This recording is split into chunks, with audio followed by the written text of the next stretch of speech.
Hi everyone, welcome to Fluffy's Guide to Catan. I'm Retired Hero, and on this episode, we'll be putting the pieces together. That is, we'll be showing you exactly how many pieces of each component make up the game of Catan. And in later videos, we'll come back to these pieces and numbers to discuss strategy. We are quite literally putting the pieces of the game together for this video. First, the dice. The dice. 2 six-sided die numbered 1 through 6, which are rolled during each player's turn to create a sum between 2 to 12. Knowing how these dice roll and how they work will help you improve your chances of getting what you want and maximize your chances of winning. Next, the island, or the map. It's made up of 19 terrain tiles surrounded by water.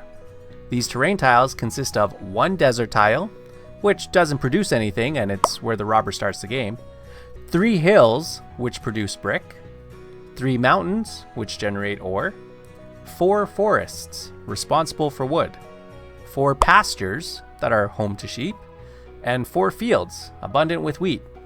These are important to know because the number of each terrain type affects the amount of resources produced in every game. Next, there are 18 numbered probability tokens labeled 2 to 6 and 8 to 12.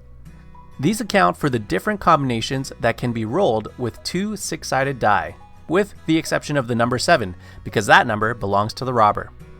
There's only a single token of the 2 and the 12, while all other tokens come in a pair. These probability tokens are important to look at because they might be an even bigger factor when it comes to the rarity of resources on the island than the number of terrain tiles themselves. Bordering the island are the 9 harbors, or ports, that are the last piece of the map. There are 5 2-to-1 ports, 1 for each of the 5 resources, and 4 additional 3-to-1 ports that are spread out around the board in a set configuration, but they are randomly placed at the start of the game. These ports will drastically affect your economy and strategy throughout the game, and sometimes entire games are won or lost because of a single port.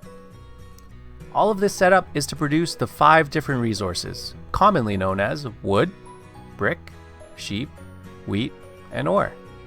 There are 95 resource cards in total, or 19 of each kind. You'd be wise to keep track of these while they're in other players' hands, and be mindful that the bank doesn't run out of them completely. The other stack of cards are the 25 development cards, 14 knights, 2 monopolies, 2 road building, 2 year of plenty, and 5 victory point cards, worth a single victory point each. Everything interacts during the game toward the longest road and largest army special cards that reward 2 victory points. And ultimately, the goal of 10 victory points to win the games. But you don't get any special tokens for victory points, you just have to count them in your head or on your fingers.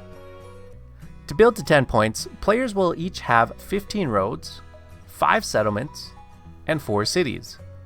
These pieces are limited, and the way a player uses them will determine if and how they reach 10 victory points. And that's it for all the components of the game. In the next video, we'll be talking about the strategy and the numbers in more detail.